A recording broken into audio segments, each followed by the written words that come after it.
Hasta tour me tocó. Nos enseñaron todo lo que pasó aquí adentro en los bunkers en la guerra. Pude accesar al tour de este lugar donde nos explicaron qué es lo que pasó ahí adentro.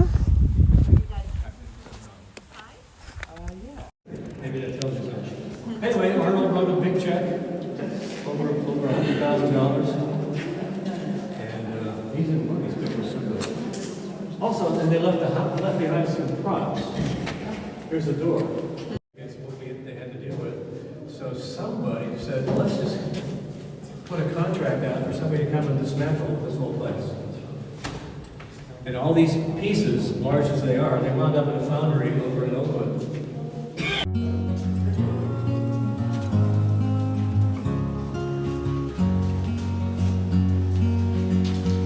Se explotaron. Se acabó el tour. Railroad track. And guess what? It didn't work with the food. Mainly, as much as anything else, because of the narrow hallways and these tight corners that they had no choice but to use. They just struggled and struggled and struggled. There are 2 rooms that were being used to store the ammunition. These are not the real deal, these are replicas. And the idea at the beginning was, how are we going to get these 2 1-ton projectiles?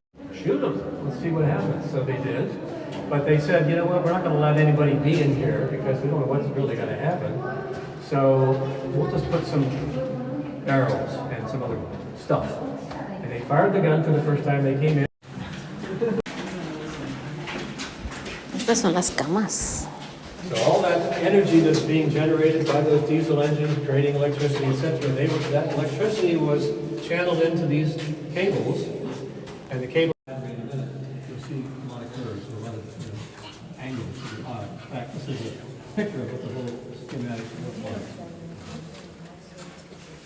Now you're among the fortunates because you get to see something that most people have never seen before. Electricity, yes. PG&E was not up to the task. They only came to keep the lights on the place, but could actually do all the things, not the least of which is running the guns with all the electricity that required. They couldn't handle it, so they brought up. Esas eran las camas de ellos. Así vivían, dicen, y estas son las fotos de los militares.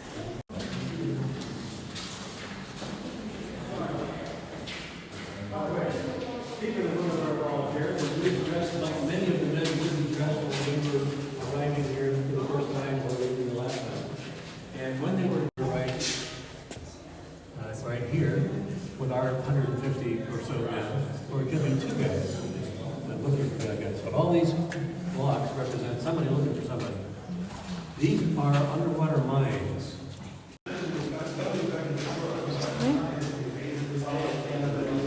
Nos están explicando algo